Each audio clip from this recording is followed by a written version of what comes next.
So I am here today with Mr. KSR, with the box brackets. I had to say it like that. But to be fair, you're an artist with a lot of soul, great pen, I have to say. Appreciate it. And I feel like you are older than your time, if that makes sense. But I want to ask you first, what is the box brackets about? Because obviously people might be like, why always in the box brackets? All right, so when I first started, my first name, I was going by the name of KS Roosevelt, basically. Okay. So that was my first name, and then I came across a guy randomly, and he was like, "Oh, I just feel like KS Roosevelt's just too long." Now, It is. see, well, I don't think it's that long. We've got K Roosevelt. If you've ever heard of, have you ever heard of him? I don't think so. So basically, he's a musician as well in America, but I'm not too sure where exactly. But I couldn't really go by that name, or by KS Roosevelt, because it's already kind of taken. So I just thought, let me just kind of rebrand my name and whatever, and then started going through SoundCloud at the time, and came across a producer who had the box brackets. Okay. Now, I just thought it was sick.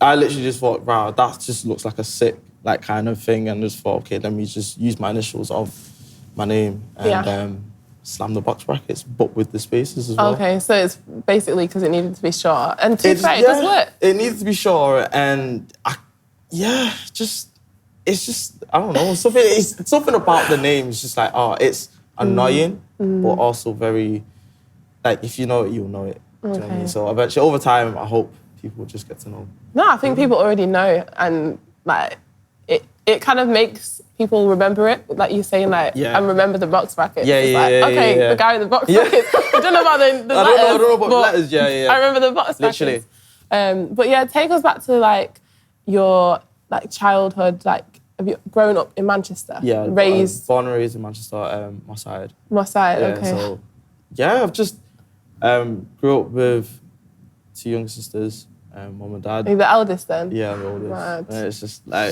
big man in the house? Yeah, I'm not all that, but literally it's do you know what? My upbringing was really, really calm. I obviously you deal with difficult things. I've been through a lot, but it's at the same time, I guess it's kind of just built me to be the person I am today.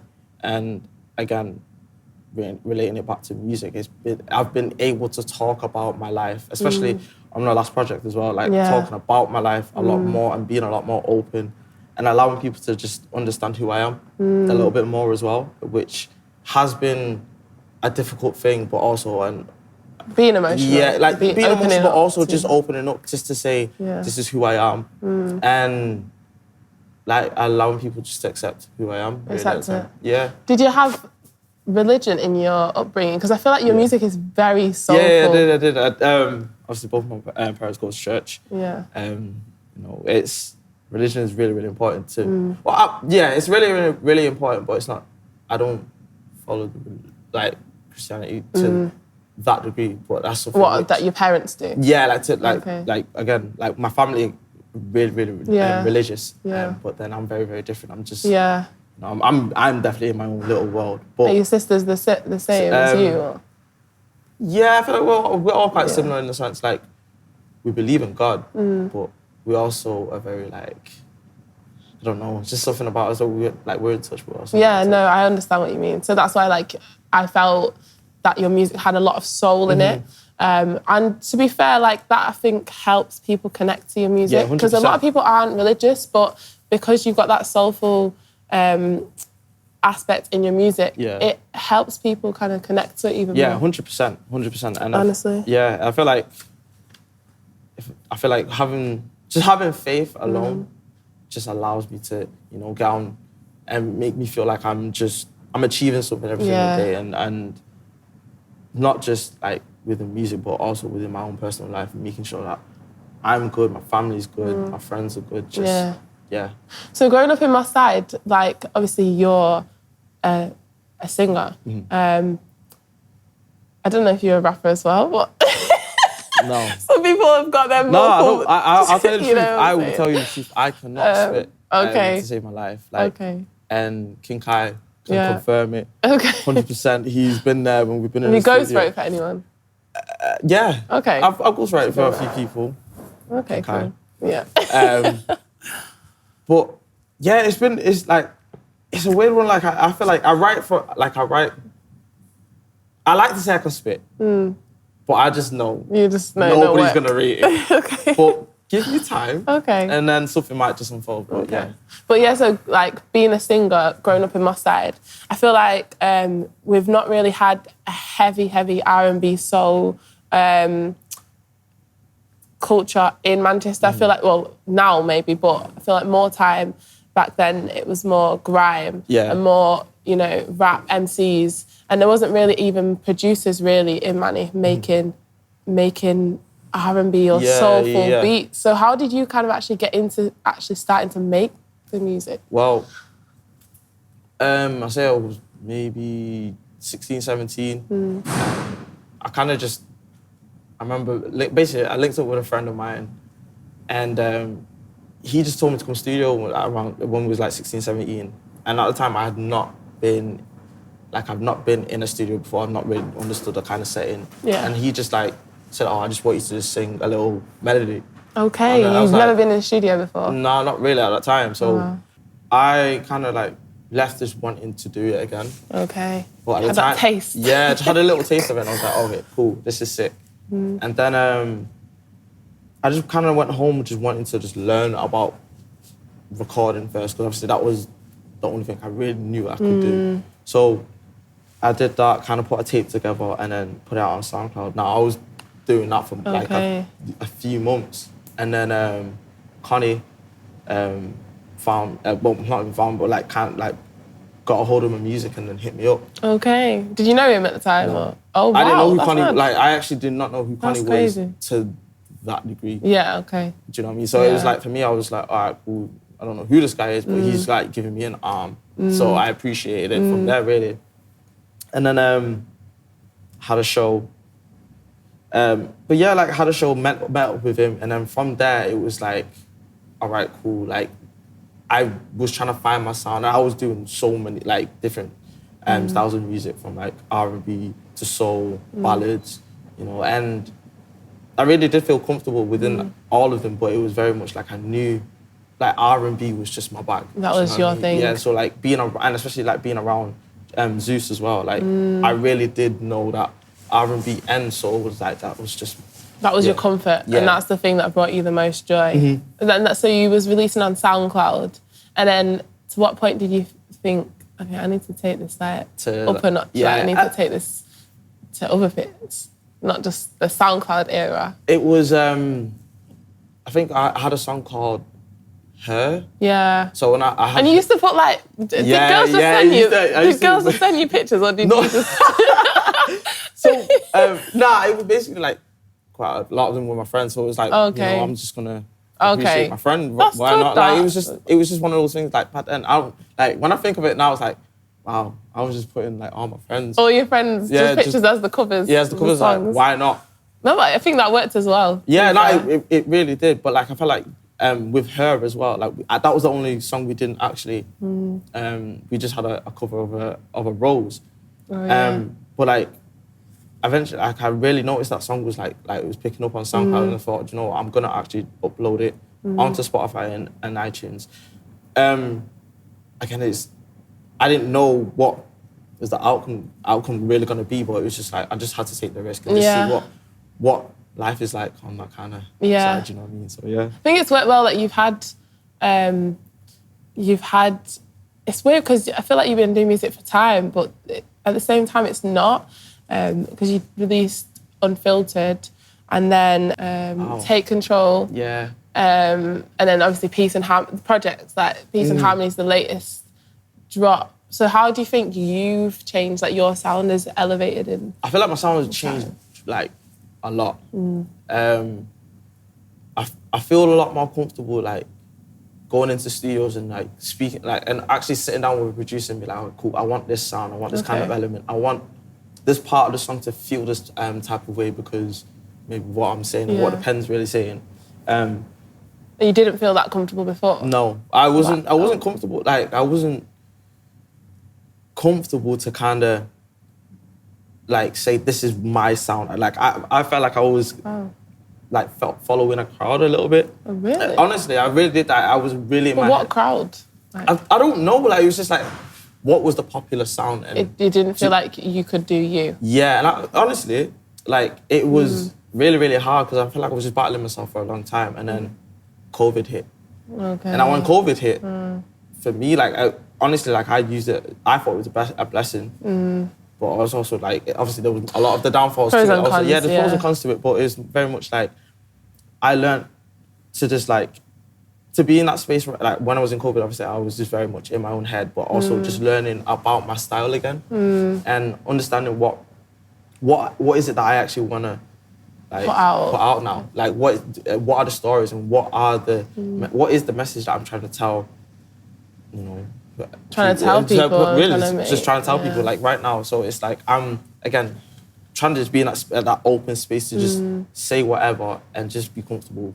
And I can sense that in the way your music's like progressed. Yeah. And that you're writing and just even the production, like everything is just elevated and it's really exciting to see.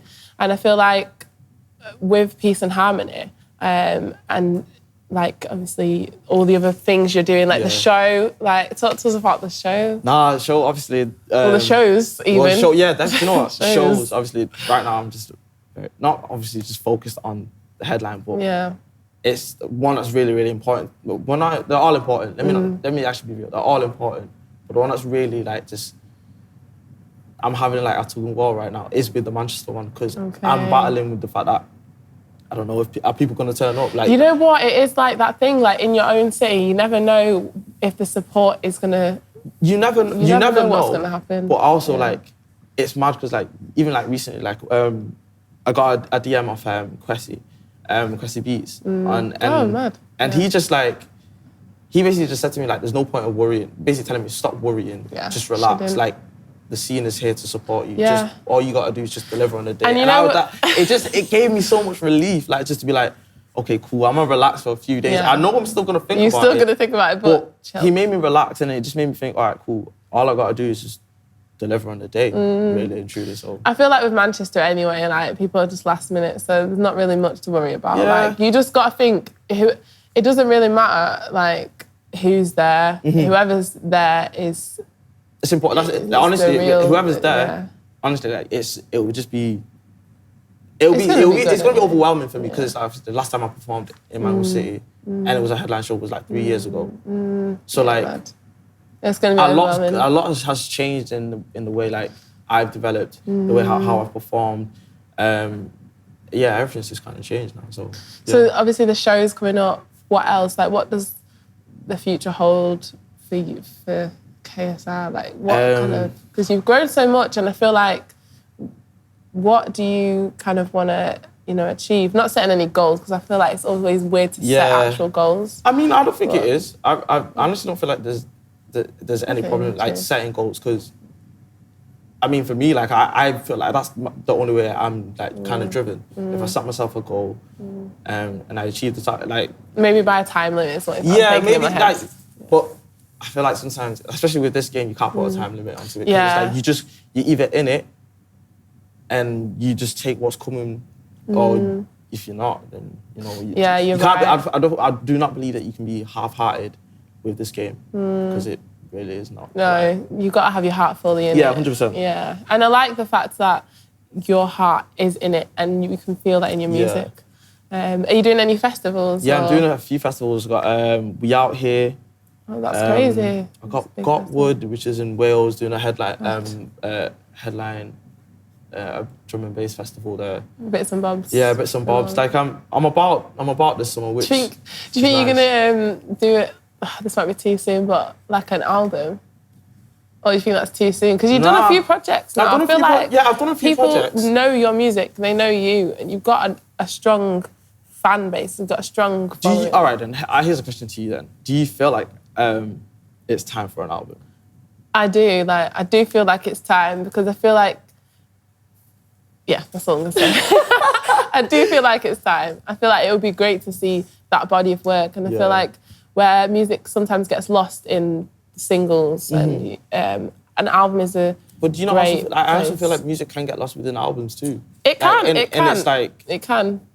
But like I feel also again with me, like I'm very like meticulous when like I actually like to release, because it's just, you just know like music's so saturated, it's so saturated right now, and it's like you can't always consume everything. No, you can't. But that's what I'm saying. Whoever listens to me, like I appreciate the fact that you still got time to listen to me, like you know. No, but that's why I think it works for you as well, because your music is different. Like, there's a lot of people making R&B, especially now, because it's a prime time for it.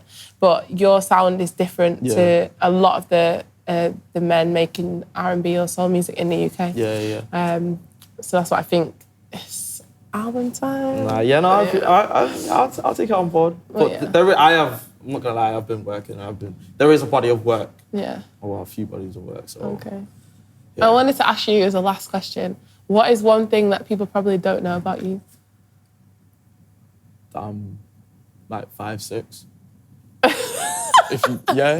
Oh, such a random. No, that's not random. Like, no, to be fair, you know what? That's actually a great point. That's a great one. Like, I'm being real. Like, I'm not tall, and someone like a few people. People think you're tall. Yeah. Man. Okay. Sorry, guys. Sorry, people. I'm 5'6". Oh my God.